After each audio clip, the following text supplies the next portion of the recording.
एवढं यश व्हायला पाहिजे ते काय अजून आलेलं नाही. मला वाटतं आता कदाचित आदरणीय राजेभाऊ आणि साहेबांनी, जाधव साहेब आपण बोलल्यात, आम्हाला खऱ्या अर्थानं ऊर्जा आली. आणि त्या माध्यमातून मी एक आवर्जून सांगेन की बाबांचं स्वप्न होतं की हे सत्यात उतरलं पाहिजे. स्वतः हा भामचंद्र डोंगर खऱ्या अर्थानं आणि आजूबाजूचा परिसर खऱ्या अर्थाने पूर्ण निष्कलंक असा आता चाललेला इथे थांबलं पाहिजे आणि त्यासाठी आपण लढा देतोय. आणि मला वाटतं 6 महिने बाबा, तारीख होती 3/12/2025 रोजी तुम्ही मला जवळ घेतलं आणि एक संघटनेची स्थापना केली. ते संघटनेचं नाव आहे अखिल वारकरी सेवा संघ.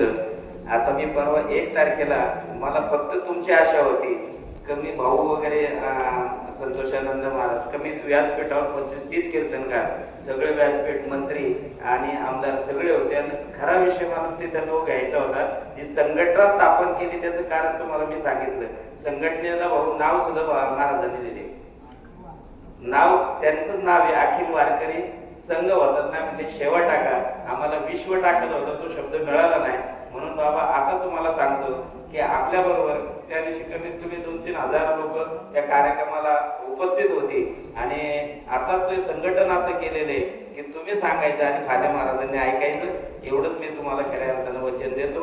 आणि अखिल वारकरी सेवा संघ सदैव तुमच्या पाठीशी सदैव बरोबर राहील आणि आत्ताचं बळ निश्चित वाढेल एवढं मात्र मी सांगतो. आणि मगाशी आदरणीय राजेभाऊंनी बोलत लातूरबादचा विषय, आम्हाला ते वारकऱ्यांना फार खंत वाटते की आतापर्यंत 4-5 सप्ते इतके मोठे झाले त्याच वरामालाचे, पण असा प्रकार घडला नव्हता.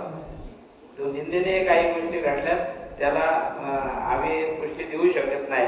पण तुमच्यासारख्याने उचलून धरला तो विषय आणि तो धरलाही पाहिजे. आणि त्या गोष्टी जर कळल्या नाही समाजाला तर मग त्याला वेगळा फाटा पडतो. म्हणून तुम्हालाही धन्यवाद देतो. अशी तुमच्यासारखी मंडळी जर पुढे आली तर मला वाटतं आज बाबांना निश्चित जाधव साहेबांसारखी मंडळी पुढे आहे आणि भाऊंच्या पाठीमागे आम्ही सगळी मंडळी आहे. आत्तापासून या लढ्याला निश्चित योग्य गती प्राप्त झाल्याशिवाय राहणार नाही. रामकृष्ण हरी. राम.